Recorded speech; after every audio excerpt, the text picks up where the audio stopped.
Chapter 1 Master Cherry, the carpenter, finds a piece of wood. पहला बाब master cherry जो एक बढ़ई था उसने लकड़ी का टुकड़ा ढूंढा. Once upon a time there was no, not a king. Once upon a time there was a piece of wood. एक दफा का जिक्र है कि एक बादशाह नहीं बादशाह नहीं था. एक दफा का जिक्र है कि एक लकड़ी का टुकड़ा था.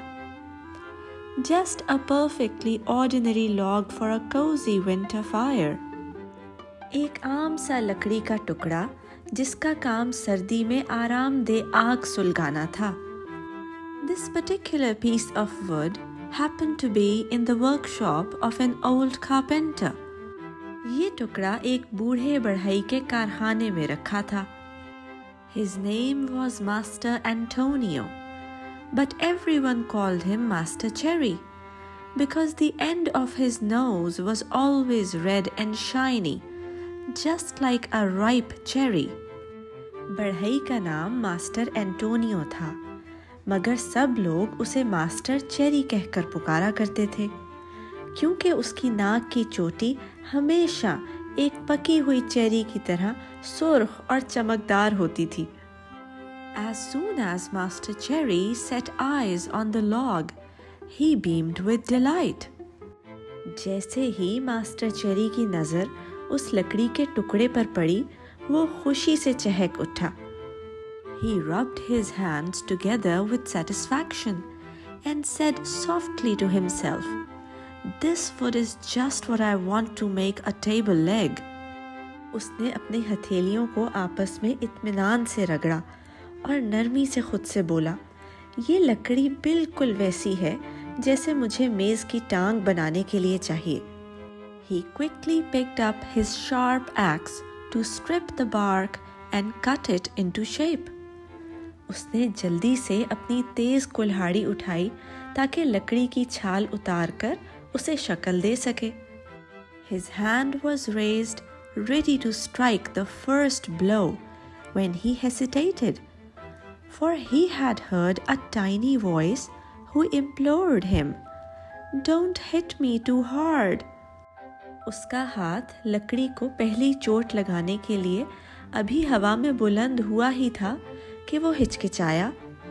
उसने एक बारीक सी आवाज़ को इल्तिजा करते सुना, बराए मेहरबानी मुझे जोर से ना मारिए.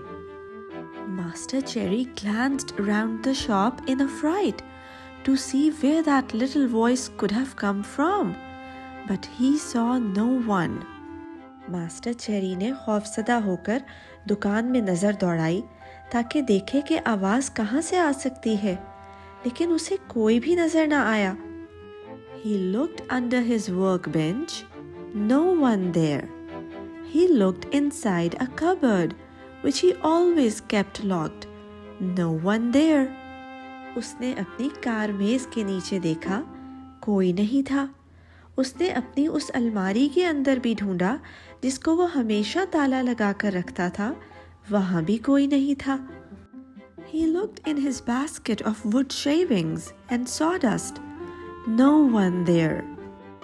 उसने अपनी उस टोकरी में देखा जिसमें वो लकड़ी की छाल और बुरादा रखा करता था, उसमें भी कोई नहीं था. He even opened the workshop door and looked up and down the street, but there was no one. उसने अपने कारखाने का दरवाज़ा भी खोला और गली में दाएं बाएं देखा, कोई नहीं था.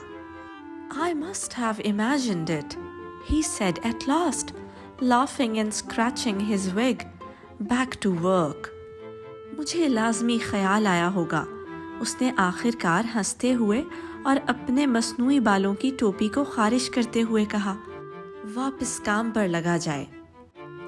He took up his axe again, and down it came on the wood.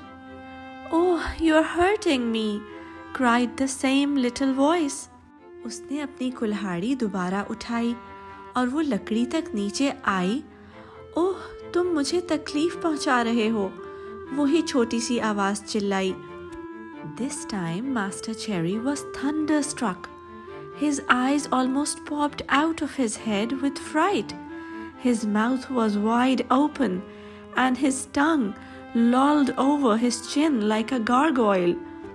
इस बार मास्टर चेरी शदीद हैरतज़दा हो गया। खौफ से उसकी आंखें फटी की फटी रह गईं। हैरत से उसका मुंह खुला और ज़बान लटक कर गारगोइल की तरह ठोड़ी तक आ पहुंची। As soon as he could speak, he said, trembling and stammering, "But where did that little voice come from? There's not a living soul here." वो जैसे ही कुछ बोलने के काबिल हुआ, कांपते और हकलाते हुए बोला, पर ये बारीक आवाज़ आई कहाँ से? यहाँ तो कोई जानदार नहीं है। Has this piece of wood learned to cry and complain just like a child? I can't believe it. क्या ये लकड़ी का टुकड़ा एक बच्चे की तरह रोना और शिकायत करना सीख गया है? मुझे यकीन नहीं आ रहा। It's only firewood after all. Could someone be hidden inside it? ये तो महज आग जलाने वाली लकड़ी है। क्या कोई इसके अंदर छुपा बैठा है? If there is, so much the worse for him. I'll soon fix him. अगर ऐसा है तो ये उसके लिए बहुत बुरा है। मैं अभी उसे सबक सिखाता हूँ। And so he began to beat the wood against the wall without mercy. और फिर उसने बेरहमी से लकड़ी को दीवार पर मारना शुरू कर दिया। Then he stopped and listened to see if any little voice complained this time. फिर वो रुका और सुनने लगा कि क्या अब की बार उस बारीक आवाज ने शिकायत की। He waited 2 minutes. Nothing. 5 minutes. Nothing. 10 minutes. And still nothing.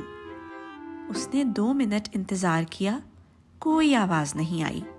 5 minute इंतजार किया, तब भी आवाज नहीं आई। 10 मिनट, अब भी कुछ नहीं। No, he exclaimed, forcing himself to laugh. I must have imagined that little voice. Come on, back to work. नहीं, कुछ भी नहीं है, उसने ऐलान किया और ज़बरदस्ती हंसा। यकीनन वो नन्ही आवाज़ मेरा ख्याल होगी। चलो भाई, काम पर लगा जाए। And because he felt very afraid, he began to sing to give himself courage. और चूंकि वो बहुत घबराया हुआ था, उसने अपनी हिम्मत बढ़ाने के लिए गुनगुनाना शुरू कर दिया। Meanwhile, he put his axe down, and taking up his plane, he began to smooth and shape the piece of wood. इस दौरान उसने अपनी कुल्हाड़ी नीचे रखी और प्लेन की मदद से लकड़ी को घिसकर शक्ल देने लगा। But while the plane went backwards and forwards, he heard that little voice. It was laughing. Stop! You are tickling me. मगर जूं ही प्लेन आगे और पीछे हुआ, उसने वो नन्ही आवाज दोबारा सुनी। इस बार वो हंस रही थी। रुक जाओ, तुम मुझे गुदगुदी कर रहे हो। This time, poor Master Cherry fell down as if struck by lightning. When he opened his eyes, he was sitting on the floor. इस बार बेचारा मास्टर चेरी ऐसे चकराकर गिरा जैसे बिजली की चमक ने उसे आ लिया हो। जब उसने अपनी आंखें खोली तो अपने आप को जमीन पर बैठा पाया। You wouldn't have recognized him. Fright had turned the tip of his nose from bright red to blue. इस बार आप उसे बिल्कुल पहचान नहीं पाते, क्योंकि खौफ से उसकी नाक की चोटी शोख सुर्ख से नीली हो गई थी।